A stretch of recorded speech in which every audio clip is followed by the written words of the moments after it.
विभुव्यापकं ब्रह्मवेदस्वरूपम् निजं निर्गुणं निर्विकल्पं निरीहं चिदाकाशमाकाशवासं भजेऽहम्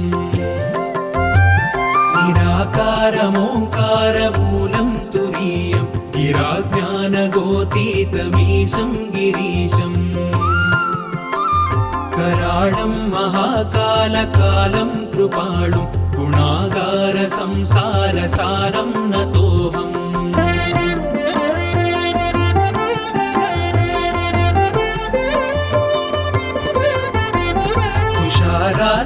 तुषाराद्रिसङ्काशगौरं गभीरं मनोभूतकोटिप्रभाश्रीशरीरम् स्फुरन्मौलिकल्लोलिनी चारुगङ्गा रसत्पालबालेन्दुकण्ठे भुजङ्गा चलत्कुण्डलं भ्रूसुनेत्रं विशालं प्रसन्नाननं नीलकण्ठं दयाळुम्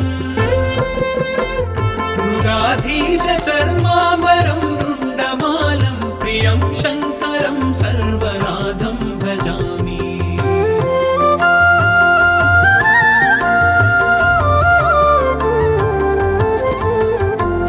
प्रचण्डं प्रकृष्टं प्रगल्भं परेशम् अखण्डं अजं भानुकोटिप्रकाशम् त्रयशूलनिर्मूलनं शूलपाणिं भजेऽहं भवानीपतिं भावगम्यम्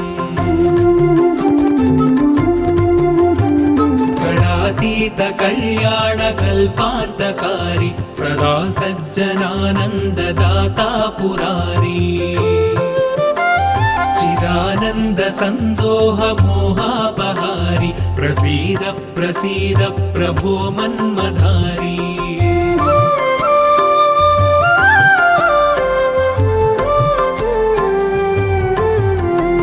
न यावत् पुमानाथपादारविन्दं भजन्तीह लोके परे वानराणाम् न तावत् सुखं शान्तिसन्तापनाशं प्रसीद प्रभो सर्वभूताधिवासम् न जानामि योगं जपं नैव पूजां नतोऽहं सदा सर्वदा शम्भुतुभ्यम् जराजन्म दुःखौघतातप्यमानं प्रभो पाहि आपन्नमामीश शम्भो रुद्राष्टकमिदं प्रोक्तं विप्रेण हरतोषये ये पठन्ति नरा भक्त्या तेषां शम्भुः प्रसीदति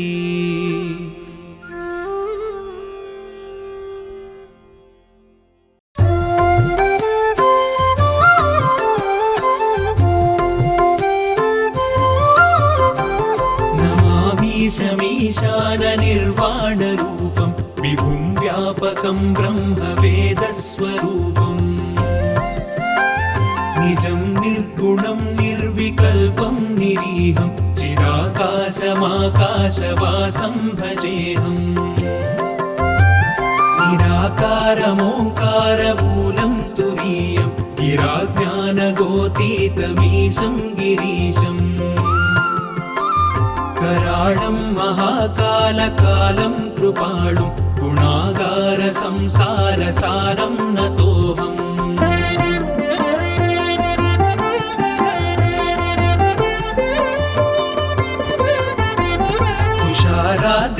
तुषाराद्रिसङ्काशगौरं गभीरं मनोभूतकोटिप्रभाश्रीशरीरम्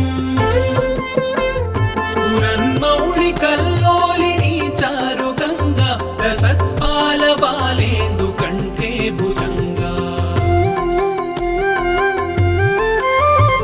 चलत्कुण्डलं भ्रूसुनेत्रं विशालं प्रसन्नाननं नीलकण्ठं दयाळुम् मृगाधीशचर्माम्बरं रुण्डमालं प्रियं शङ्करं सर्वनाथं भजामि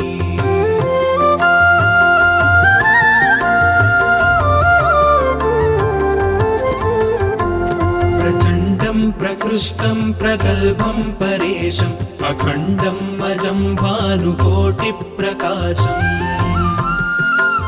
त्रयशूलनिर्मूलनं शूलपाणिं भजेऽहं भवानीपतिं भावगम्यम् गणातीतकल्याणकल्पान्तकारी सदा सज्जनानन्ददाता पुरारी चिदानन्दसन्दोहमोहापहारी प्रसीद प्रसीद प्रभो मन्मधारी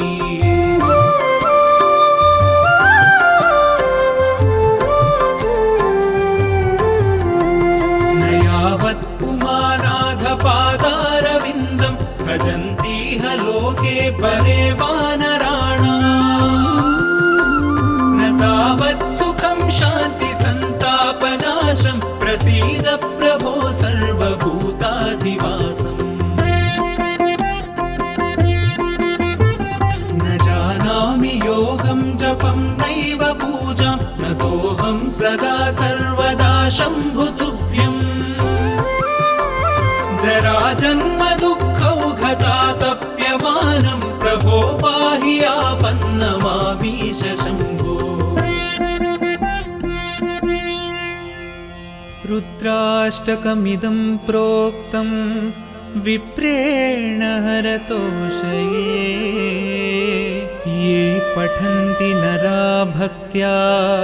तेषां शम्भुः प्रसीदति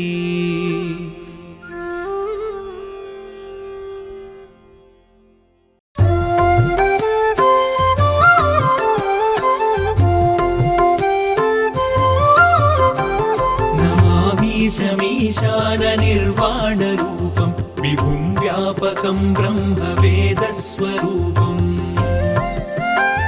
निजं निर्गुणं निर्विकल्पं निरीहं चिदाकाशमाकाशवासं भजेऽहम् निराकारमोङ्कारमूलं तुरीयं गिराज्ञानगोतीतमीशं गिरीशम् कराळं महाकालकालं कृपाणुं गुणागारसंसारसारं नतोऽहम्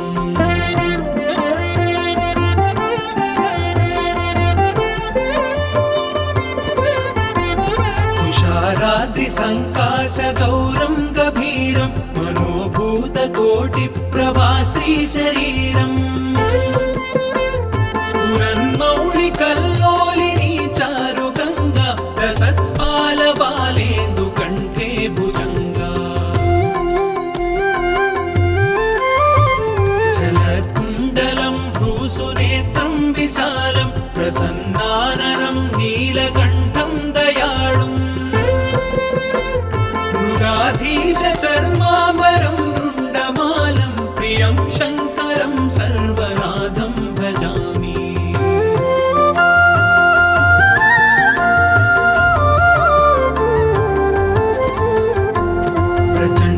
प्रकृष्टं प्रगल्भं परेशम् अखण्डम् अजं भानुकोटिप्रकाशम् त्रयशूलनिर्मूलनं शूलपाणिं भजेऽहं भवानीपतिं भावगम्यम् गणातीतकल्याणकल्पान्तकारी सदा सज्जनानन्ददाता पुरारी चिदानन्दसन्दोहमोहापहारी प्रसीद प्रसीद प्रभो मन्मधारी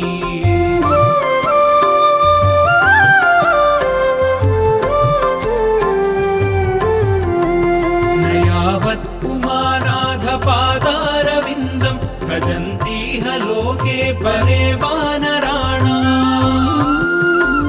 न तावत् सुखं शान्ति सन्तापनाशं प्रसीद प्रभो सर्वभूताधिवासम् न जानामि योगं जपं नैव पूजां नतोऽहं सदा सर्वदा शम्भुतुभ्यम्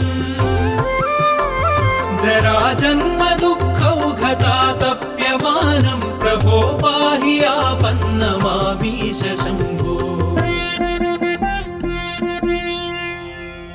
रुद्राष्टकमिदं प्रोक्तं विप्रेण हरतोषये ये पठन्ति नरा भक्त्या तेषां शम्भुः प्रसीदति।